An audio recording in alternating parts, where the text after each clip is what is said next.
Hello and welcome to another chess strategy video, and today I will discuss why pawns are important. So let's take a look at this game. I played at the local chess club recently. So I had the white pieces and I played against Paul with black. So if we look at this graph of the game or this chart here, it looks like the game was pretty even. And then I slowly gained an advantage and it just kind of climbed up. And we'll see how pawns became an important role in this slow advance by white here, where white just gains in strength. All right, so I played at 89.1 and my opponent played at 76.2% accuracy. So, anytime it's in the high 70s, that's a fine game. Normally I don't play in the high 80s like this. So let's see what happened here.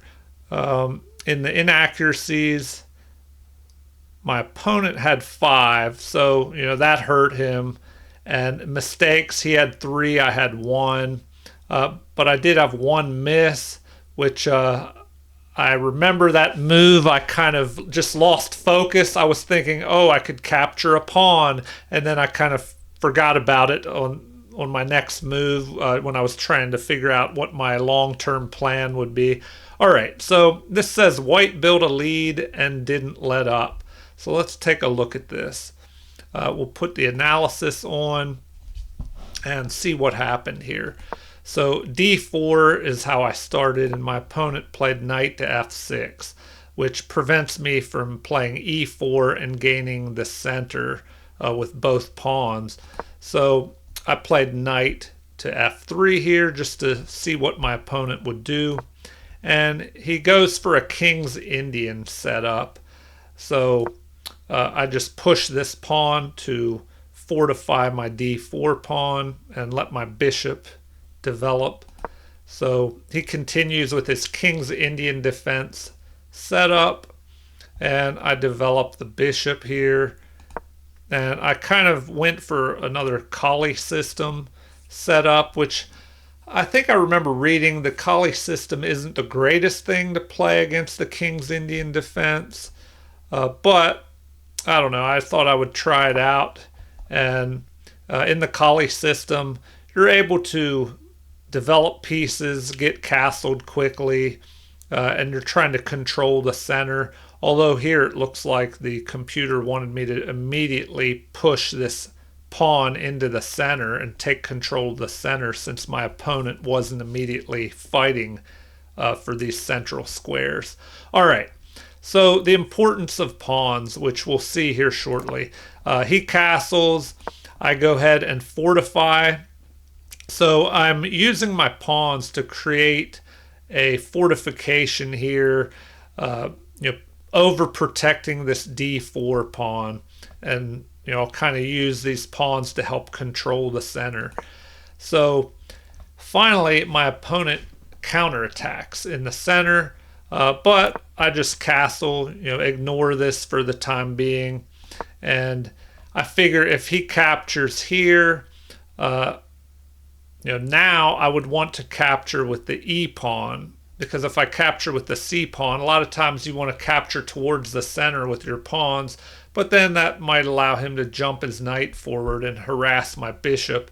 And if I captured with the E pawn, it would open this E file. I'd have a half open E file, and I could place my rook there.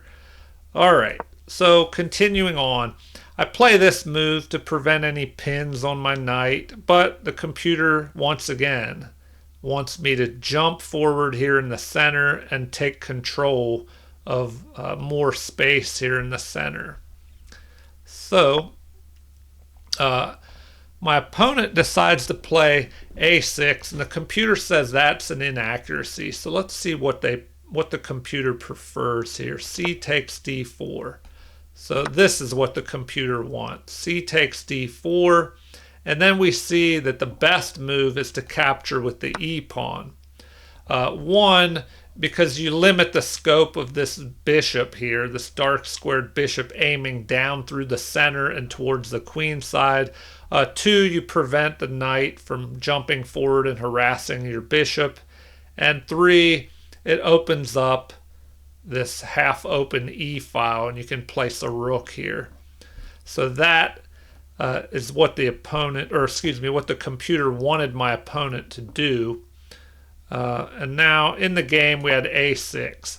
So, this move, I think my opponent is just bringing his pawn forward to prevent, maybe my bishop from coming forward, or to help him push his B pawn and try and gain space on the queen side.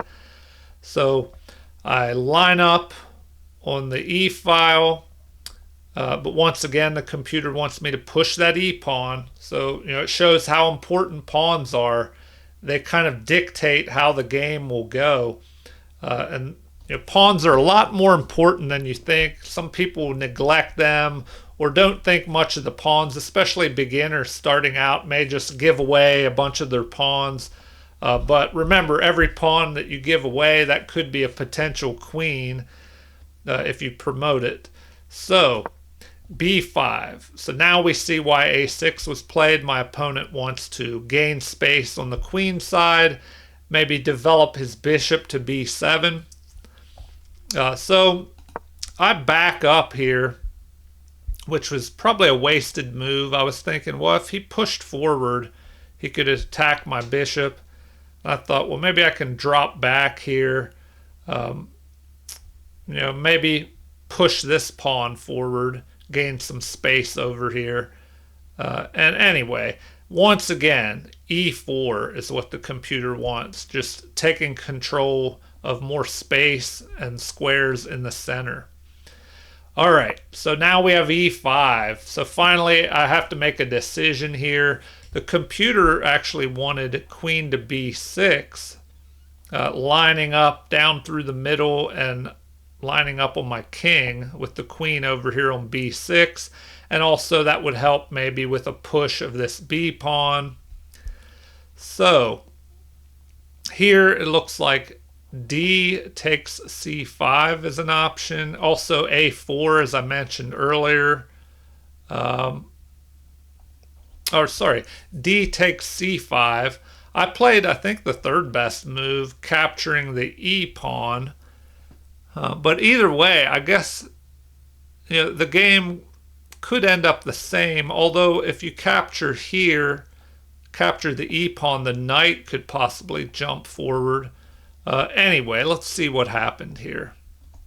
So I play that move. The computer said it would have been better to capture the C pawn. So now we have capture, and here I decide to jump forward with my pawn to keep the space even in the center. And then here we see another example of how timing is everything.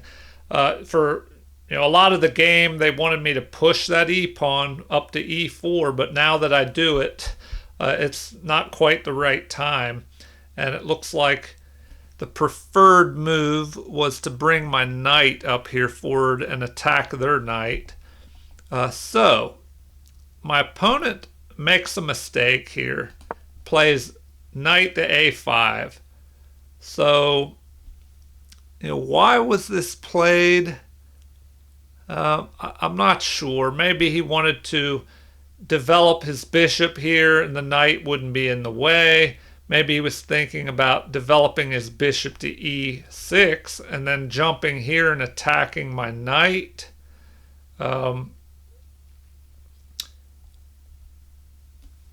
So that is a possibility, but pawns, I'm stressing how important pawns are in chess, and you definitely don't want to just give them away. So by moving this knight, he gives away his E5 pawn. Now what should have been played? It looks like queen to C7. Queen to C7 develops the queen off the back rank, helps fortify this E5 pawn. Now the knight can move if it needs to, and the pawn will be protected. And in response to that, computer recommends a4 as being best, I believe. Let's see, unless it changes its mind. No, a4. So you gain space on the queen side, and you could possibly attack this pawn, capture this pawn, and the a pawn would not be able to recapture because the rook is unprotected here. So, the bishop would probably have to move out of the way so the rooks are connected. And yeah, that's one option, bishop to e6. And another is to just move the rook to b8. All right, but in the game, my opponent made a mistake here, leaving this pawn unprotected. So the best move is to go ahead and capture that pawn.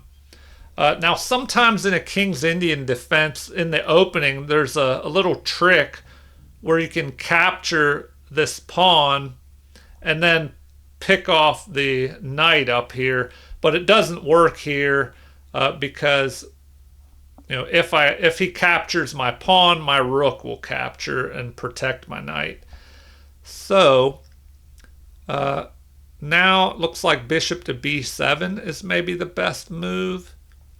And here another mistake is made. So, another interesting piece of advice that I've come across in many chess books is when you make a mistake, you should stop a minute before you make your next move, because sometimes you get flustered or upset by the mistake that you just made, and you're very likely to follow it up with a second mistake if you're not careful. So, maybe my opponent wanted to do this move and thinking that he should trade off this knight that is far advanced into his territory. And so that's why he retreated back here to get rid of this knight. But I'm ahead by a pawn, so the more material that's traded off, that kind of just helps me out a little bit by getting rid of material. So when you're behind in material, you want to trade pawns but avoid piece trades. Why? Well, if you're ahead by a pawn and you trade all the pieces off the board, then that extra pawn, you could try and promote that. Use your king and escort it up to promotion. Now, if you're ahead by a piece, like let's say you're ahead by a knight and all the pawns are traded off the board, well, then it doesn't matter. You can't win with just a knight. So that's why you want to trade off pieces. My opponent should be trying to trade off pawns here.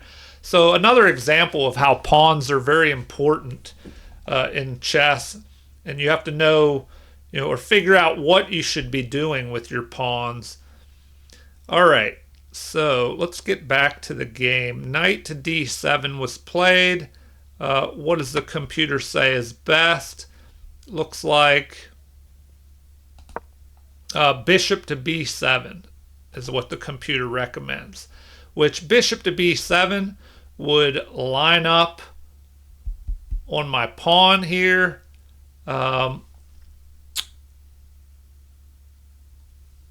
It looks like it would still be protected pretty good. The recommendation is to just swing back here with my knight and attack this pawn. So if they play bishop to b7, it looks like knight to d3.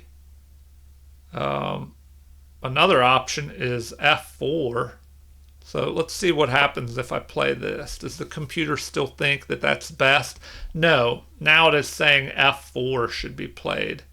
So let's take a look at that. f4. Delete that move and f4. So another important maneuver with pawns is if you have a majority, you want to push the unopposed pawn forward. Now you have to be careful on the timing for that. You don't want to push too early and then the pawns become a weakness. But by playing f4 here, it helps me to be able to push this e pawn up to e5. And it protects the knight here. So Now it looks like rook to e8 would be a good follow-up for black here. But getting back to the game, knight to d7 was played, and this allows me to go ahead and capture, which the computer likes, saying that's best, and I just trade off pieces and try and use my extra pawn advantage in the end game. So here we have a capture, although bishop captures is preferred by the computer. But, you know, this is still a good move, capturing with the queen. My opponent probably wants to bring his bishop down here and aim at my king side anyway. So now I make a mistake here. I played knight to f3 thinking, oh, I can just trade off more material. And I'm attacking this pawn. So, you know, I'll just get rid of some more material or more pieces here since I'm ahead by a pawn. But it looks like f4 would have been a better move. So let's see. F4. Computer says that is best. And then queen to c7. Attacking that unprotected pawn. So let's take a look. Or bishop to b7. So different options here. Let's see. Queen to c7. See what it thinks about that. Now it wants bishop to b7. But you're attacking this. You can get ready to swing your rook over here and attack my queen. So, you know, what would be best here? Now e5 is the recommendation. Just push forward here and block out the bishop. All right, so let's look. Well, you could play that. Let's see if that's best. Now, if they played bishop to b7 instead, then what's the recommendation? Queen to e2. Just fortify this pawn. And once again, now the computer's saying e5 is better. e5. All right. Well, back to the game. I played knight to b3, just wanting to trade off more material. It looks like queen to c7 would have been a good move. It guards the pawn and the knight. And then I would just take that knight, and the queen would kind of be pulled off to the side here. So, you know, maybe that is not the greatest thing. But in the game, knight to b3 is played. My opponent went ahead and captured, which the computer says is best. I capture with the bishop, which is not quite as good as capturing with the pawn. So it looks like it would have been better to capture with the pawn here. Well, now the computer says I should immediately just pick off the queen. But both of these moves are good. You know, now they capture me, which is an inaccuracy because it allows my rook to take control of this open file. So what would have been better? C4. So C4, and this is what I thought my opponent was going to play. It gets the, you know, it kicks the bishop back. It creates a pawn chain here and gains some space on the queen side. You know, of course, I would have to, let's see, either capture the queen or retreat my bishop immediately. It looks like bishop retreating is preferred by the computer. All right, so in the game, queen captured. I recapture with the rook, which is best, of course, because I get to take control of this open e file for the moment.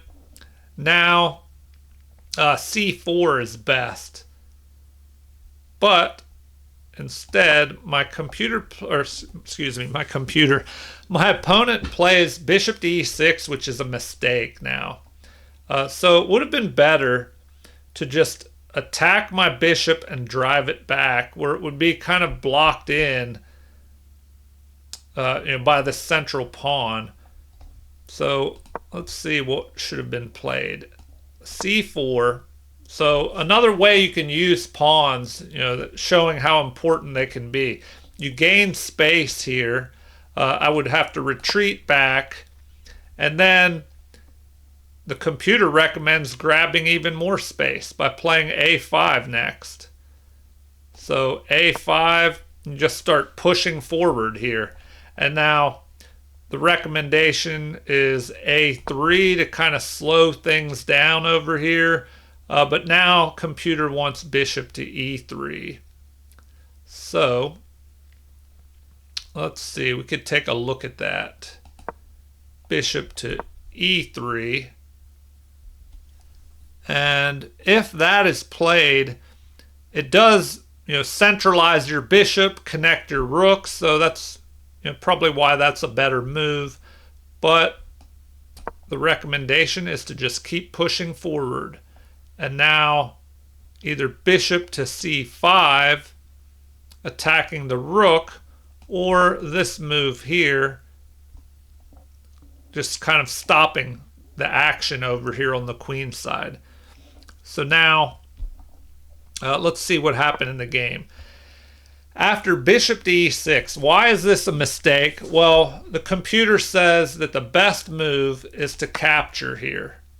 So why is that good? Well, it creates a weakness because the pawn is forced to capture, and now you have this isolated pawn here, which is going to become a target because there are no pawns that can protect it. So you don't want to create too many pawn islands, which we have, 2 pawns here, this pawn, and then these pawns. So 3 pawn islands, 1 on the queen side, 2 and 3, versus white's 2 pawn islands. So the more pawn islands that there are, the harder it is to protect your pawns. They're stronger when they're side by side where they can move forward and protect each other. So now it looks like bishop to e3 is the best move, which I find. And I don't know, I guess I lost focus or got a little distracted. I moved here to attack this unprotected pawn, and I thought my opponent would just push forward here. But instead, they end up playing this move, trying to fight for control of this D file. And the computer says that's an inaccuracy because now I can just pick off this pawn. So the best move would have been C4 here. And then what? My opponent probably didn't play that C4 move because he was worried about me doubling my rooks up. It looks like, let's see, that move is what the computer recommends here, attacking this pawn. And then what, B4? Trying to get some kind of play here. So if we go back to what happened in the game, bishop to e3, I attack the pawn, and then this happened. So I immediately should have picked off this pawn, but I don't know, I lost focus. I can't remember exactly what happened in the game, but I must have had a plan of developing my bishop, trying to get my king into the center, and I just should have immediately picked this pawn off, but I didn't. I played my king here and should have grabbed this pawn. So let's see here. After capturing another pawn, I'd be 2 pawns ahead, and that's starting to be a pretty big advantage. Now I have a pawn majority on the queen side and on the king side. So white's advantage would slowly build up from there. But I kind of played quickly without seeing without paying attention. I don't know, I guess I just lost focus. I should have captured this pawn, but I didn't. I moved my king towards the center. White is still ahead here, but now it looks like b4 is what they want here. But my opponent played this move, an inaccuracy. So let's take a look at b4. I would have thought maybe they would just play c4, but the computer says b4 is best. I guess because now you have capture, capture, and rook captures with check, rook captures, and capture. Now what? Bishop captures. So this is how the game should have played out. Attacking my rook. Looks like rook to c1 is best. Attacking here. And now, what's recommended? Bishop to b2? Huh. Okay. Well, now... Oh, man. Bishop to b6. Counterattacking over here. But now they don't like that. The computer instead would like to see... Let's go back here. Bishop to b6. Delete that move. What? This move? And now it's saying bishop to b6 again. So... if we go there, now it's saying bishop to b6 is best. So, at this point we would have a capture. Now it's saying avoid that because you don't want to trade down material if you're behind. So let's delete that and look at this move. So the computer likes that best. Now, what should we do next here?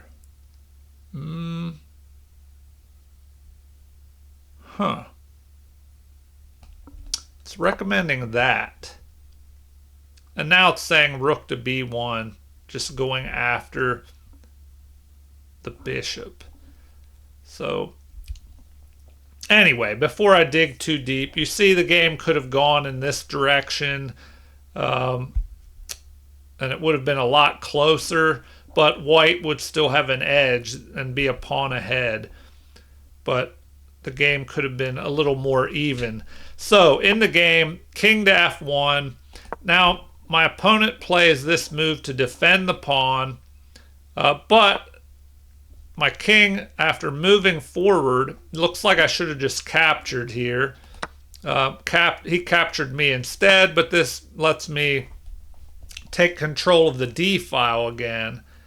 So now, that was a big, I don't know, that was probably a big mistake there, letting me grab control of this open file now. So what could have been played here? Here it looks like the best move is just c4. To just push forward here, gain space. And now we should play what? Bishop to g5, attacking the rook. And then rook at d to b8. Just move but then white takes control of the open file. All right, so, and that's another important thing. As far as pawns being important, you have to watch out when you capture with the pawns, what files you open up, and then, whether or not the rooks are able to take control of those open files. So the pawns are so important. Every move the pawns make, you can't take those moves back. A normal piece is if you make a mistake, you can reposition that piece or move it backwards. But pawns, once you move them forward, there's nothing you can do. And you have to watch out what you capture, what lines you open up with your pawns. So pawns are more important than people think. So let's see what happened in the end here. Capture, capture. We have control of the open file now. The bishop moves up here, and now I'm able to jump up and attack the bishop, and my opponent makes an inaccuracy here. Jumping up with the king. The king should have gone here because now the bishop is pinned to the king. So if the king would have moved up here, I wouldn't be able to capture this pawn. But now, once again, I'm able to grab another pawn. And so being ahead by 2 pawns now is really becoming important. As you go into the end game, things become more and more serious. And the weight of being behind by 1 pawn or 2 pawns, it's not as bad early in the game, but as you go further into the end game, those pawns just gain in value and become more and more important, especially if you're trying to push them up towards promotion later in the game. All right, so here, I don't know, it's another mistake. Well, let's take a look at this. The computer says that move was excellent, moving up here, but it just gives up the bishop here. So rook to e8 would have at least protected, but the problem is you could just go ahead and trade everything off and just use your extra pawns to win in the end game. So let's take a look at that. If this was played, the recommendation is not to do anything here because the bishop is just pinned for the moment. So it looks like e5 would be best. And then once the king breaks this pin, now the second best move is to capture the bishop and trade off material. The best move is to just move your bishop up, because once again this bishop is still pinned. So now the bishop can't move because the bishop, first the rook was pinning the bishop to the king. Now the bishop is pinning it. So the best thing to do, it looks like, is capture. But then this allows the e pawn to move up here. So now you have a passed pawn. And it looks like e5 is best. And then, capture. So now you're really causing problems. And then king attacks here. And now you have rook to a7. And the rook would just create, wreak havoc here. So, I see why my opponent decided to go the other way, like up here. And then, I capture. But now white is just winning here. So the game continued with king to d8. I pick off this pawn. My bishop is under attack. So now I just decide to trade off more material here and just use my extra material to promote a pawn. So I push forward to gain space here and then move my king up into the game. So another very important point in the end game is to use your king because the king becomes a very important piece when there are less, as less and less pieces are on the board. All right, so here it's just a matter of moving everything forward and just promoting one of my pawns. So I kind of just slowly pushed forward, started grabbing material. I could have just picked off this pawn here. But my opponent resigned here because now, I have all this extra material and we could just promote to a queen. and this pawn is going to be picked off eventually. Or this pawn could push forward and start running up the board. So just remember, pawns are important. So take care of your pawns. Don't give away pawns for free. If you go ahead by one pawn, you could start trying to trade off some pieces and then use that extra pawn advantage in the end game. Double check and make sure that that pawn could actually keep moving up the board and get promoted. If you have a bunch of extra pawns but they're all doubled and they're not going anywhere, well, then it's a different story. Or if it's a pawn that your opponent's king can stop and force a stalemate or something. Anyway, you get the idea. Pawns are very important, so take care of them. Don't give them away for free. If you haven't already, please like and subscribe. Feel free to leave comments or suggestions. And thank you for watching. Have a super chess day.